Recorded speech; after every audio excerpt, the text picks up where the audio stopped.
सुन बे औरंगजेब फिर एक बार क्या होता है। सुन ले ना औरंगजेब एक बार फिर क्या होता है। इश्क दास्तान खुदावंत हिंदुस्तान होता है। इश्क दास्तान खुदावंत हिंदुस्तान होता है। काफिले चले थे तेरे अगरे से, मौत का कुआं तूने यहाँ पे देखा था। काफिले चले थे अगरे से, मौत का कुआं तूने यहाँ देखा था। तुझे भी पता था, अरे तुझे भी पता था, अगर जन्नत कहीं है तो शिवाजी के राज्य में है। अगर जन्नत कहीं है तो शिवाजी के राज्य में है। काफिले चले थे तेरे, इसलिए तू यहाँ पे चला आया था।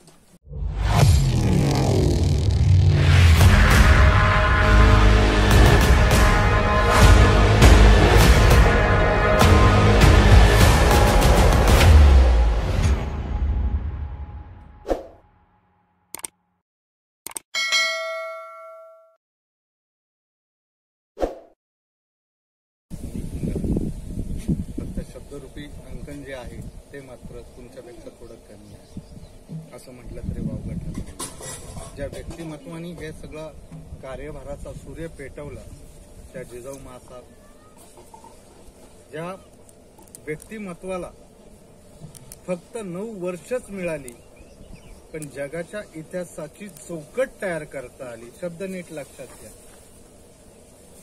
9 वर्षच मिळाली आणि जगाच्या इतिहासाची चौकट तयार करता आली आणि जवळपास 9 ग्रंथांच्या साह्यातून अकलेचा, राजकारभाराचा आणि राजकारणाचा पायगंडा ज्यांनी मांडला ते संभाजी महाराज, महाराणी ताराबाई साहेब, छत्रपती राजाराम महाराज। आणि ज्या गुरुंनी मला शिकवलं ते अज्ञात अज्ञात असे सगळेच जण। खरं तर दुर्ग महाराजच्या भाऊंबद्दल तुम्ही माझ्यापेक्षा जास्त जाणता, पण भाऊंचं व्यक्तिमत्व हे शब्दाच्याही पलीकडे होतं। शब्दात भाऊ आज सांगता येत नाही, कारण त्या माणसाने आयुष्याची 50 वर्ष या गडकोटांवर खर्च केली। स्वतःला गाडून घेतलं भाऊंनी या गडकोटांवर, असं म्हटलं। गाडून घेतलं या शब्दाचा अर्थ असा होतो की आयुष्यभर तिथंच राहायचं, कधी संपत नाही तो सूर्य स्वतःला गाडून घेतो। संवादातून परिसंवाद करूया। इतिहासाचा अभ्यास करताना काय काय लागतं, काय काय घडतं याच्याकडे जरा जाऊया। व्याख्यान देण्यापेक्षा संवाद साधला की मार्ग सापडतो। मुळात गडवाट आहे, मी मगाशीच सांगितलं की वाटाड्याला सांगावं लागत नाही की कसं जायचंय, तुम्ही स्वतः वाटाडे आहात, तुम्ही अनेकांना बरोबर घेऊन जाणार आहात, त्यामुळे तुम्हाला ही गोष्ट सांगायची गरज पडणार नाही। पण एक गोष्ट लक्षात ठेवा, इतिहासामध्ये जेव्हा तुम्ही इतिहासाचा अभ्यास करसाल तेव्हा तुमचं इतिहासाचं पुस्तक मात्र तयार पाहिजे। अनेक किल्ले फिरताय, अनेक संवर्धनाच्या मोहिमे करताय, पण तुमचं स्वतःचं इतिहासाचं पुस्तक कुठे आहे हा प्रश्न कधीतरी स्वतःला विचारा आणि इतिहासाचं स्वतःचं पुस्तक कुठे ते शोधायला चालू करा। जोपर्यंत तुमच्याकडे स्वतःचं इतिहासाचं पुस्तक नाही तोपर्यंत तुमच्या कार्याचा सूर्य पूर्ण आकाराने उगवला असं म्हणता येणार नाही। काय इतिहासाचं पुस्तक म्हणजे काय सर? 2000 पेक्षा जास्त पुस्तकं फक्त मराठी शाहीच्या इतिहासावर नमूद आहेत। ते रवी पवार व्यवस्थित सांगतील, ढीगभर पुस्तक आहेत त्यांच्याकडे, ते व्यवस्थित सांगतात पुस्तक या विषयावर। कारण ज्ञानेश्वर महाराजांनी पुस्तकाचा सुंदर श्लोक लिहिलाय, मी कालच क्लासमध्ये सांगितलं, पण तो जलात रक्षते अग्नित रक्षते रक्षते इथं पुस्तकानं इति असते इथं पुस्तकानं। जलापासनं, वायूपासनं, अग्नीपासनं जर कोण संरक्षण करू शकत असेल ना तर ते पुस्तक आहे। आणि पुस्तक जगातल्या मूर्ख माणसापासून लांब ठेवायचं आहे, त्याच्या हातात कधी द्यायचं नसतं। म्हणून तुमचं इतिहासाचं पुस्तक जोपर्यंत तयार होणार नाही, प्रत्येकाचं पाहिजे, प्रत्येकाचं। कार्यक्रम घडतात, घडवणारे असतात, घडत असतात, पण आयुष्याची जेव्हा 50 वर्ष या क्षेत्रामध्ये तुम्ही काढताल तेव्हा फेसबुकच्या माध्यमातून फक्त ते कार्य पूर्ण झालेलं नसेल, व्हॉट्सअपच्या माध्यमातून ते कार्य पूर्ण झालेलं नसेल, लिखाणाच्या गोष्टीतनं आणि सातत्यातनं ते कार्य पूर्ण झालेलं असतं। जोपर्यंत तुमच्याकडे इतिहासाचं पुस्तक नाही तोपर्यंत तुमच्या कार्याचा जो सूर्य आहे तो कायम तेजस्वी राहणार। मी हजारो पुस्तकं घेऊन वाचून इतिहास सांगू शकतो, काही हरकत नाही, पण या गडवाटांच्या माध्यमातून, या संवर्धनाच्या माध्यमातून, ह्या सगळ्या फील्डच्या माध्यमातून मी जे काम केले, मला जे अनुभव आले, मला ज्या गोष्टी कळल्या, त्या कुठेतरी नमूद झाल्या पाहिजे. सचिन होता मगाशी भेटला होता तो काळेवाडीच्या फाट्यावर, म्हणजे इथं काळेवाडी जी आहे त्या फाट्यावर सचिन भेटला होता. त्याची पोस्ट कायम पहा. दादा सुंदर फोटो असतात, रवी दादा त्याचे सुंदर फोटो असतात. त्याचे कुठनं आणतो ढापून काय माहिती नाही, पण असतात भारी. आपले एक तरी लाईक त्या पोस्टवर जातच, भारी असतात. माझी मुलगी ती आहे दादा पप्पा. आता ते आम्ही सगळे तिकडे शिकलो ना, त्यामुळे बोलण्याची लयपट पण तीच आहे. छान असतं सगळं हे यांचं. बरं बाई, छानच असतं. आमच्या मराठ्यांच्या पोरांना नाही असली वाक्य कळत नाही, फार सरळ मार्गी आमची पोरं. त्यामुळे इतिहासाचं पुस्तक जोपर्यंत निर्माण करणार नाही तोपर्यंत कार्यभाग पूर्णपणे होणार नाही. भाऊंनी सांगितलेलं वाक्य, त्यांची इच्छा होती प्रत्येक जण. भाऊंचं शेवटचं शनिवारवाड्यावरचं व्याख्यान रविदादा तुम्ही ऐकलं असेल. पहिलं उभे राहिले भाऊ हे वाक्य बोललेले की माझ्यापेक्षा जास्त पटीने बोलणारी आणि जास्त अभ्यासक पद्धतीने बोलणारी अनेक विद्यार्थी माझ्या समोर आहे ना, आज मला त्यांच्या समोर बोलायची संधी मिळाली. ते भाऊंचं वाक्य होतं शेवटच्या व्याख्यानात. म्हणजे आयुष्याच्या त्या रॅकमध्ये जेव्हा माणूस उभा राहतो तेव्हा त्याचं स्वतःचं भाऊंचं इतिहासाचं पुस्तक तयार झालं होतं. पेशव्यांचा इतिहास, मराठेशाहीचा इतिहास, Mughal updation, British time of coverage, historical books, हे अनेक भाग आहेत. मुळात भारताचा इतिहास 3 टप्प्यामध्ये झालेला आहे, हे लक्षात घ्या. मोगल टाइम्स, ब्रिटिश टाइम आणि मराठा टाइम्स. मराठ्यांचं जवळपास 175 वर्ष अखंड हिंदुस्थानामध्ये स्वराज्य होतं. 6 जून 1674 महाराजांनी तो फक्त त्याची मुहूर्त वेळ पूर्ण झालेली आहे हे सांगितलं. 4 फेब्रुवारी 1818 इंग्रजांनी जेव्हा हा हिंदुस्थान पूर्णपणे काबीज केला, ब्रिटिशांनी जाताना त्यांच्या गॅजेटमध्ये लिहून ठेवलंय की आम्ही मोगलांकडनं हिंदुस्थान घेतला. आणि त्या गव्हर्नरच्या जी अपडेटेशन नुसार ज्या ब्रिटनच्या राणीला त्यांनी पत्र पाठवलं, त्या राजाला पत्र पाठवलं. 6 फेब्रुवारीला ते पत्र लिहिलं गेलं 1818ला. प्रसिद्ध आहे ते पत्र तिथं की 4 फेब्रुवारी 1818ला आम्ही शनिवारवाड्यावर त्यांचा झेंडा फडकवलेला आहे इंग्रजांचा. आता संपूर्ण हिंदुस्थान आमचा आहे. म्हणजे मराठेशाहीचा मूळ पाया जिथं होता तो काबीज केलेला आहे आम्ही. म्हणून इतिहासाचं पुस्तक पाहिजे. म्हणजे धूर्तपणा होता इंग्रजांचा, तो भाग सोडून द्या. पण 3 अपडेटेड नुसार भारतामध्ये इतिहास चालतो. त्यामुळे मोगलांना कमी करून चालत नाही, ब्रिटिशांना डोळे आड करता येत नाही. आणि ज्या छत्रपतीशाहींनी आमच्या तलवारींच्या पात्यावर हे हिंदुस्थान निर्माण केलं, हे स्वराज्य निर्माण केलं, ते आम्हाला विसरता येत नाही. भीमराव पानसेंपर्यंत जाणार आहोत आपण, जाणार आहोत. अजून थोडा वेळ आहे. गावडे गुरुजींनी सांगितलं 20 मिनिटातच संपवायचं आहे. पाकिट नाही इथं, पाकिट घेतलं तर साताऱ्यातनं 5व्या मिनिटाला फोन यायचा, ये तुला संगमावरच सांगतो. कुठं जाधवांची वैर करता हो? जमलं नाही ते मोगलांना, ते आपल्याला काही जमणार आहे. अशी सगळी परिस्थिती. पण मग ह्या सगळ्या अपडेट नुसार आहे ना, त्या अपडेट नुसार अभ्यास करणं गरजेचं आहे. मी हे तुम्हाला का सांगतो? संवर्धनाच्या कार्यामध्ये खूप मोठ्या प्रमाणात आज लोक उभी आहेत, खूप मोठ्या प्रमाणात. पण हिस्ट्रिकल टाइम कव्हरेज अपडेट करण्यासाठी माणसं नाहीयेत. संपूर्ण भारतामध्ये तुमच्या आणि माझ्या मराठेशाहीच्या इतिहासाची हजारो डॉक्युमेंट्स उपलब्ध आहेत, हजारो. संपूर्ण भारतामध्ये 16 आर्काइव्ज आहेत, दिल्लीपासून तर तंजावर सरस्वती महालापर्यंत. महाराष्ट्रात 2 आर्काइव्ज आहे. पेशवे दफ्तरखाना जो आहे पुण्यातला, तो सगळ्यात मोठा अपडेटेशन आहे. आपल्याला जवळ आहे ते. इथं मुंबई आर्काइव्हेशन आहे.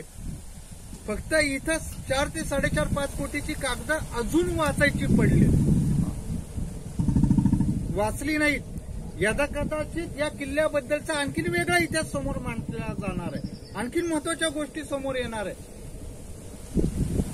1760 पर्यंत या किल्ल्याचं पूर्णपणे बांधकाम जेव्हा झालं तेव्हा मात्र मग पेशव्यामध्ये असणारा धनसंपत्तीचा दौलतीचा जो आकारमान आहे तो वेगळा दिसतो.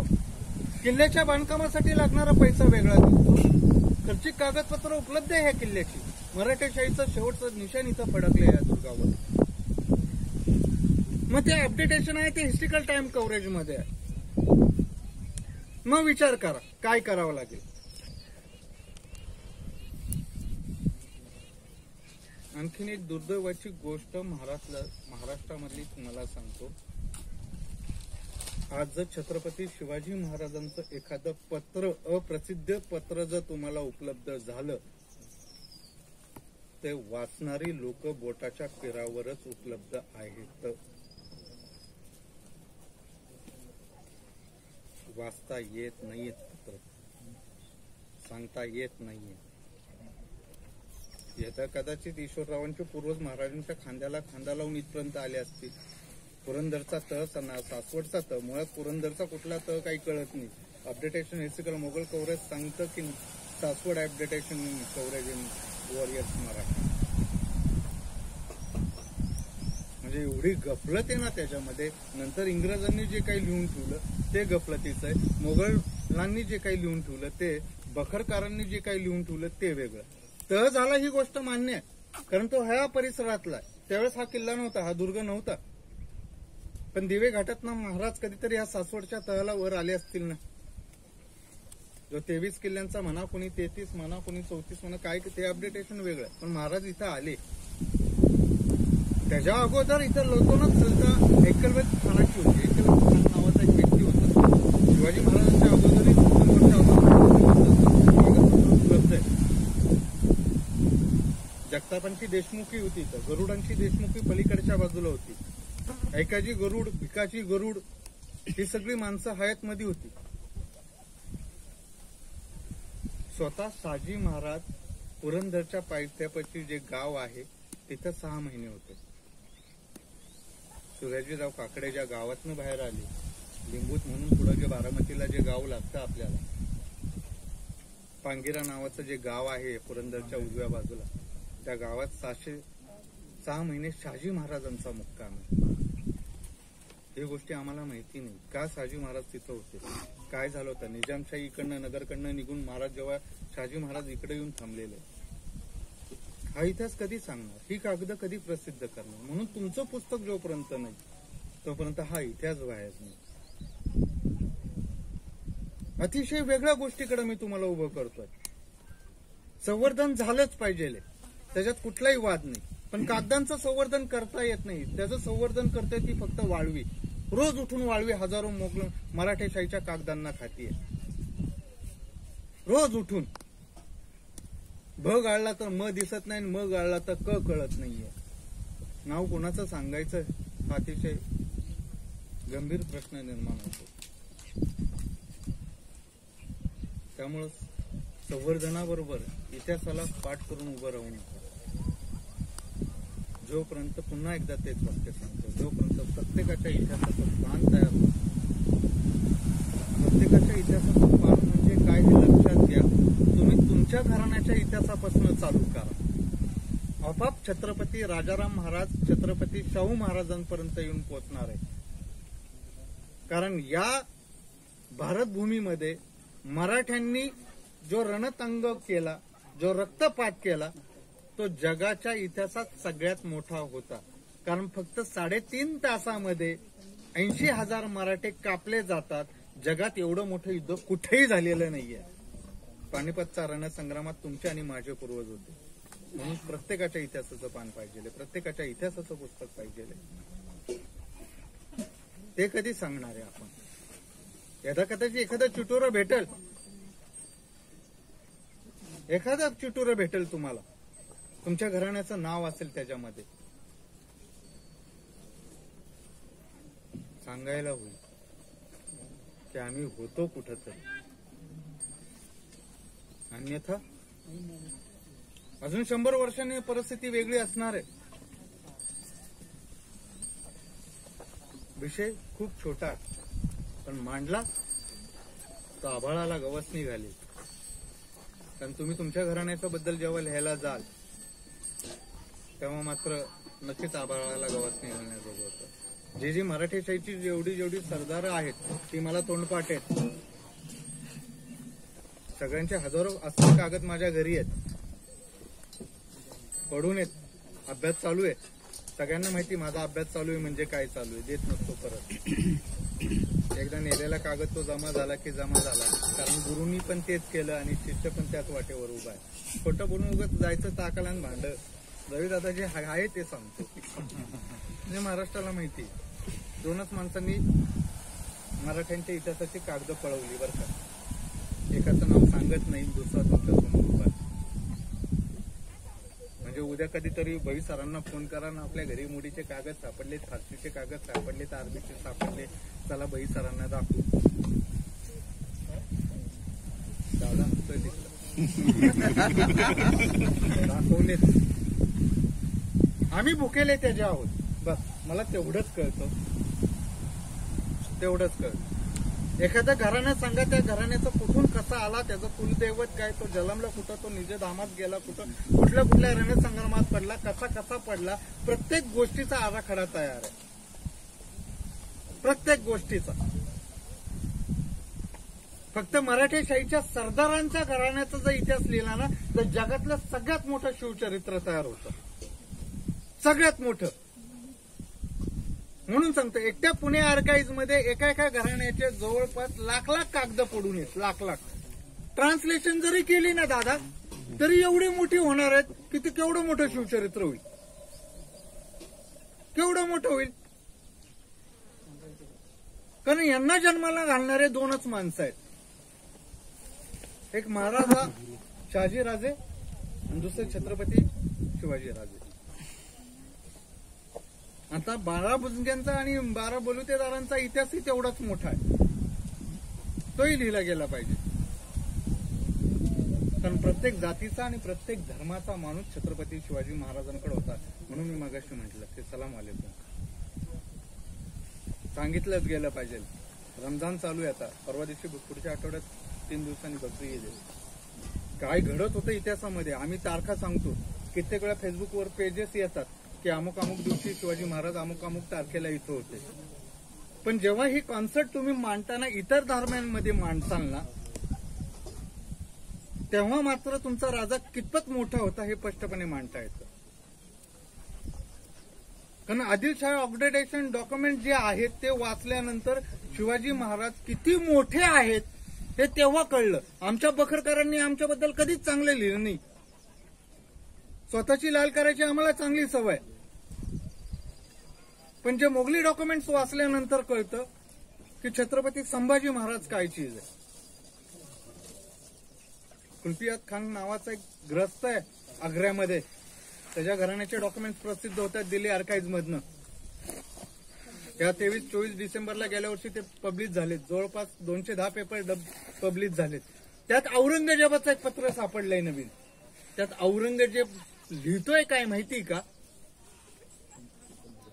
की मी 9 वर्षाच्या संभाजीला पाहिल्यानंतर 3 दिवस झोपलो नाही. माझं नाहीये, भारत सरकारने पब्लिश करता येते. झोपलो नाही म्हणे मी 9 वर्षाच्या संभाजीला पाहिल्यानंतर. अरे तू 3 दिवस नाही झोपला. पुढचे जवळपास 24 वर्ष झोपला नाही म्हणून तर इथं आला ना. मांडण्याच्या पद्धती डॉक्युमेंट्स ऑफ वर्क मध्ये आहेत. इतिहासाचं वर्गीकरण करा. स्वतःच्या घटनेचा इतिहास पहिल्यांदा शोधायला चालू करा. अनेक गोष्टी तुम्हाला तुमच्या याच्यात नाही तुमच्या हिस्ट्रिकल टाइम बुक्स मधनं सापडतील. आणि मग तो गडवाट जेवढं मोठं आहे ते घर प्रत्येकाच्या घराचं झाल्यानंतर गडवाटाचाच इतिहास एवढा मोठा असणार आहे. प्रत्येक पानावर छत्रपती शिवाजी महाराज लिहायची गरज पडणार नाही. कारण प्रत्येक पान त्यांनाच पाहिजे असेल. लिहून काय करणार आहे. सांगायला खूप साऱ्या गोष्टी आहेत. भीमराव पानसेंनी हा किल्ला मागाशीच सांगितली की ज्या काळखंडामध्ये बांधला त्या काळखंडामध्ये दोन्ही बाजू अपडेट केल्या जातात. एखादा किल्ला बांधल्यानंतर नुसताच किल्ला बांधलाय तो पडकळीस आलाय. आज 250 वर्ष होऊन गेलेले. पण तो किल्ला बांधताना त्यावेळची भौगोलिक परिस्थिती काय होती, आजची काय आहे, राजकारणामध्ये त्यावेळेस काय पापोगंडा होता, कोणाचा वजाहस्त होता. किल्ला बांधणं काही सोपी साधारण गोष्ट नव्हती. कारण इथं दोन घराणी हाय तागत आज तागत वज्रे मुजरे मालक निजामशाही वलत करता येते. अरबीमध्ये सांगितलं खानदानी कुलाकुल रंग आहे त्यांचा, तो बदलत नाही आणि बदलायची आपल्यालाही गरज नाही. पण स्वतः शहाजी महाराज या भूमीमध्ये बरं का शहाजी महाराज स्वतः या भूमीमध्ये राहिले. शिवाजी महाराजांनी आयुष्यातली सगळ्यात मोठी गोष्ट या भूमीमध्ये सासवडमध्ये येऊन केलेली आहे. पेशवे काळामध्ये अनेक गोष्टी या सासवडमध्ये झालेल्या आहेत, अनेक कागद आहेत, अनेक त्या सगळ्या गोष्टींकडे आपल्याला जायचंय. इतिहासाचं किल्ल्यांचं संवर्धन करता करता पुढे जाऊन आणखीन 5 वर्षामध्ये गडवाटातले असे तहसीलदार तयार झाले पाहिजे की महाराष्ट्राच्या ज्या कानाकोपऱ्यामध्ये जेवढी भग्न अवस्थेमध्ये आज ज्या वस्तू आहेत त्याचे निर्माते पुन्हा एकदा गडवाटकरी झाले पाहिजे. अनेक कन्सल्ट समोर आहेत, अनेक गोष्टी समोर आहेत. वेळ तेवढा नाही आपल्याकडं, पण कधीतरी गडवाटाच्या एखाद्या पुन्हा मंचावर येईल आणि इतिहासाची पानं कशी आहेत ते नक्कीच अस्सल पद्धतीने वाचून दाखवेल. जाता जाता औरंगजेबचं सांगणं गरजेचंच आहे. तकलियाम दुरुस्त इस्तकाबुल काफिले चलते हैं चलते रहेंगे. जोपर्यंत औरंगजेब सांगायला येत नाही ना तोपर्यंत मराठेशाहीचा इतिहास सांगायला मजा वाटत नाही. जिरवली हो या माणसाची मराठ्यांनी, जिरवली, एवढी वाईट जिरवलेली ना औरंगजेबाची. पण तिकडे जाऊन त्या आग्र्यामध्ये जाऊन कधी अभ्यास करणार आहोत. त्याला काही कधी वाटलं नसेल का की पुन्हा जावं. हे काय तिकडं मस्तपैकी आपलं 2 टाइम खायचं, गुलाब अत्तर मारायचं, मस्त की शान शौकत मध्ये जगायचं. येथील मुजरे कुर्निसात घालतील, नुसता हुकूम सोडायचा. पण त्या औरंगजेबाला माहिती होतं इथं गाडलो ना तर आयुष्यभर जिवंत राहू. तेच तकलीफ लस्त आहे गुलिस्तामध्ये सांगतो. सुन बे औरंगजेब फिर एक बार क्या होता है. सुन ले ना औरंगजेब एक बार फिर क्या होता है. इश्क दास्तान खुदावंत हिंदुस्तान होता है. इश्क दास्तान खुदावंत हिंदुस्तान होता है. काफिले चले थे तेरे अग्रे से, मौत का कुआं तूने यहाँ पे देखा था. काफिले चले थे अग्रे से, मौत का कुआं तूने यहाँ देखा था. तुझे भी पता था, अरे तुझे भी पता था, अगर जन्नत कहीं है तो शिवाजी के राज्य में है. अगर जन्नत कहीं है तो शिवाजी के राज्य में है. काफिले चले थे तेरे इसलिए तू यहाँ पे चला आया था. गम न कर तेरे जिंदगी में वो सुहाने पल भी यहीं पे बीते थे. गम न कर औरंगजेब तेरे जिंदगी के सुहाने पल भी यहीं पे बीते थे. यहीं पे तुझे शंभू राजा मिला था.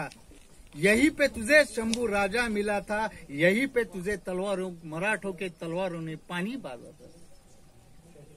वो जी के तू चला 27 साल यहाँ तक. वो जी के तू चला 27 साल यहाँ तक. भूल गया क्या खुलताबाद में हमने ही तुझे दफनाया था. भूल गया क्या खुलताबाद में हमने ही तुझे दफनाया था. ऐ औरंगजेब कभी अपने खुदा से एक परवरिश करके देख. ऐ औरंगजेब कभी अपने खुदा से एक परवरिश करके देख. जशी परिचय चालला होता सगळे जे शिवराव म्हणत होते. पण एक दिवस कुठं तरी पेटला मध्ये अस्सलाम वालेकुम म्हटलं. थोडीशी पांढरी वाढलेली दाढी, चेहऱ्यावर पडलेल्या सुरकुत्या. मध्ये एखाद्याला वाटतं खरंच कोणतरी तिकडचाच दिसतो. मी कर्मानी हिंदू आहे, धर्मानी हिंदू आहे आणि मरता वेळेस सुद्धा हिंदू प्रणालीनेच मरणार आहे. मुळात मी सावरकरवादी विचाराचा तो काही भाग नाही. तो सेंटेन्स का तसा होता ते तुम्हाला सांगितलं. कारण आजही 350 वर्षानंतर सुद्धा दख्खने ताऊस है हिंदुस्तान सल्तनत राजा शिव छत्रपति को अगर कोई दिले जान से मुजरा करता है या खुद साथ करता है तो मुगलों का तख्त है, दूसरा कोई नहीं। असं आणखीन एक महत्वाची गोष्ट सांगतो। आतून मी गडवाटचा फाउंडर मेंबर आहे। खोटं वाटत असेल शिरवळ पार केलं की कुणालाही विचारा, संगमेश्वरापर्यंत जाऊन विचारलं तरी फिक्स आहे। अलीकडच्या बाजूला विचारायचं नाही, इकडं राजवाडा आहे आणि इकडं जाधवरावांची तलवार आहे, मध्ये हायवे जातो ना। म्हणजे अजय दादांना विचारलं तरी सांगेल, कारण त्यांच्या खिशातलं गोल्ड कॉइन आहे मी, ते बरोबर असं फेकतात वेळ आले की मी। तसं काय हरकत नाही, बऱ्याचशा गोष्टी बराचसा संवाद आहे, बऱ्याचशा लोकांनी मला पाहिलेलं आहे, ऐकलेलं फार कमी, कारण मी फक्त क्लासमध्येच बोलतो। त्याचबरोबर आज अगोदर ज्यांचं स्वागत झालं पाहिजे, ज्यांनी पुस्तकाने स्वतःचं मस्तक बिघडवून ठेवलेला असा माणूस इथं आहे, संजय रविदादा पवार।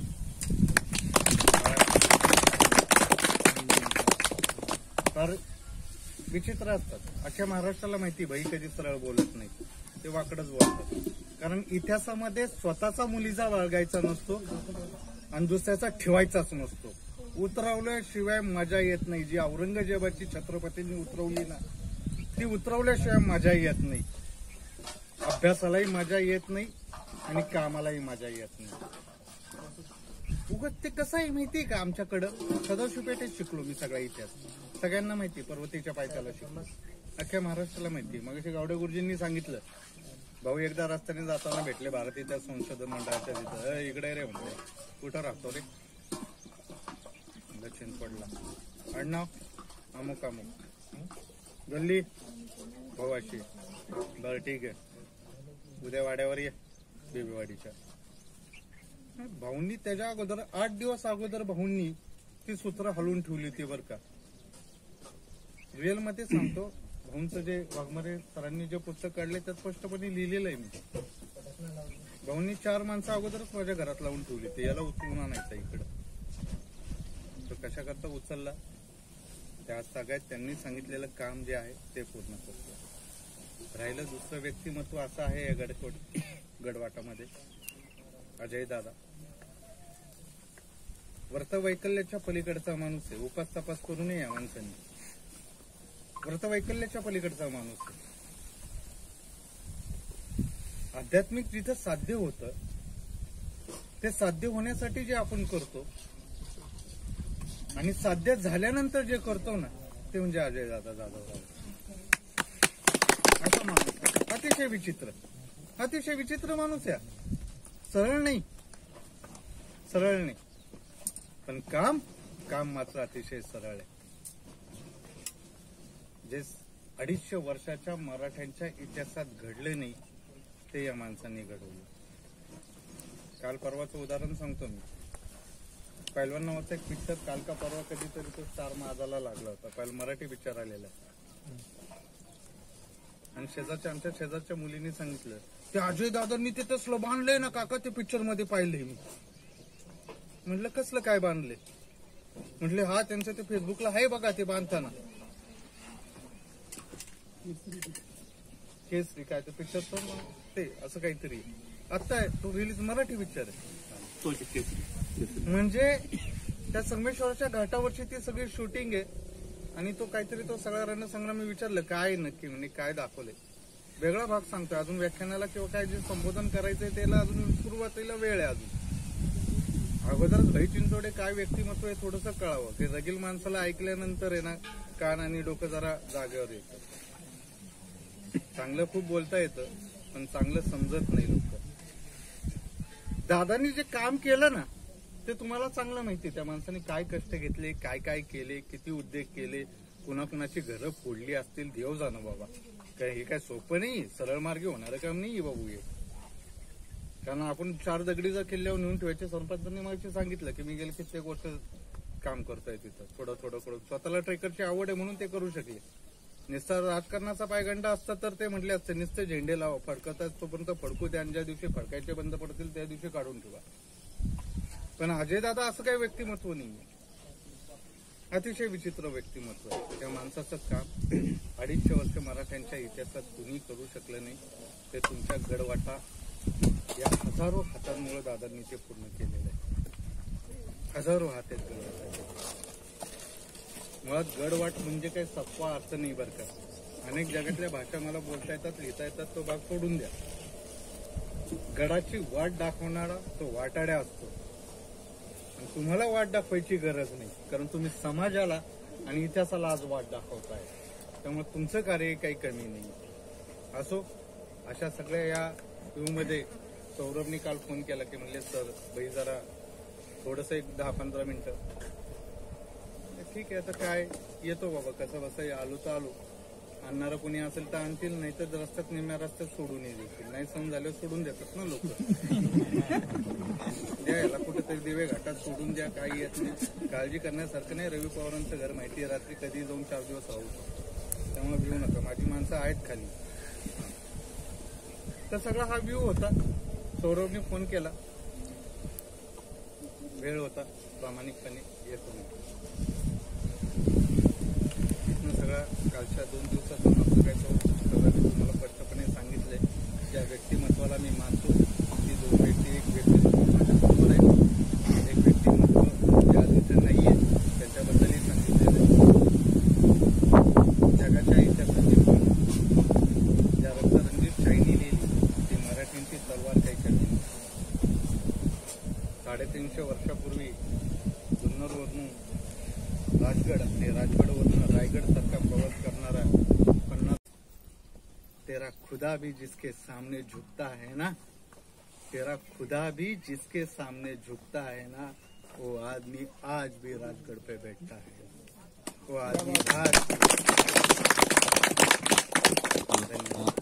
जय जिजाऊ, जय शिवराय.